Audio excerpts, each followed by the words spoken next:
if Stroud's there at 6, Carter's there at 6, I mean, you want to talk about what do you do in your shoes? Because I know you do want a quarterback. Maybe not this year, but you want one.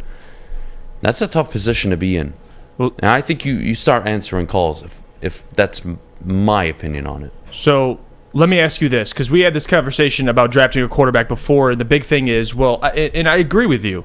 If we're at 6, I don't want to draft the third, fourth best quarterback in the draft at 6, right? And we had the scenario, we figured that C.J. and Bryce would be gone already, and you'd have Will Levis or Anthony Richardson. And that was the big argument. Now, with what you just said, with C.J. Stroud being the quarterback in this class that has the most NFL completed throws in college, would you agree he's the second best quarterback prospect in this draft? Would you at least agree with that? Consensus among many draft analysts and scouts that CJ is the second best quarterback. I really think draft. It's 60-40. I do think there's a large part of the media that believe because Stroud is obviously bigger, taller than Bryce Young, that they value him more, especially because of the offense he played in. So I could make that argument. So even better. So actually that's even better. So you would agree that even there's a crowd of people that would think he's the best quarterback in this draft. Okay. So if you're picking at 6, and we already went through this discussion, you guys know how I feel. If I look in the future and where the Lions are heading, you're not going to be picking top 10. You're going to be in the 20s. So things are going to get complicated in terms of finding your next franchise quarterback, because what is one thing I always say, and it's not even about what I say, it's a truth in the NFL.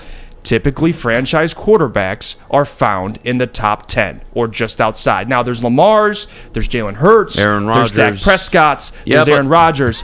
I'm just saying, typically there's guys you can draft, Russell Wilson, but for the most part, your Joe Burrows, your Patrick Mahomes, your Deshaun Watsons, these guys, Trevor Lawrence, obviously number 1 overall pick, but still, Justin Herbert, Josh Allen, these guys are top 10 picks.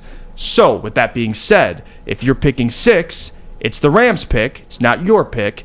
And you're sitting there. And, of course, if Jalen Carter's there, I'm going to have to think about it. But if the second best, or to some, the best quarterback in this class is there at 6, and you know what the future holds in terms of, so we're going to take that next step. We're going to be picking in the 20s. Let's say you don't trade back, so you can't just say, well, I'll just get more assets and go get my guy next year. Okay, let's say that nobody's calling the phone. So you're nobody's at 6. hitting the line for C.J. Stroud. You're telling me you're willing to pass on C.J.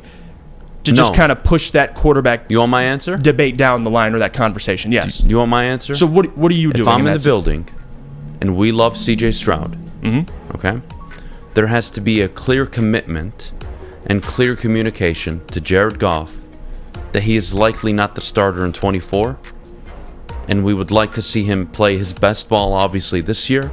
They have a chance to win the division, but when you draft C.J. Stroud, you are telling me he's the starter in 24.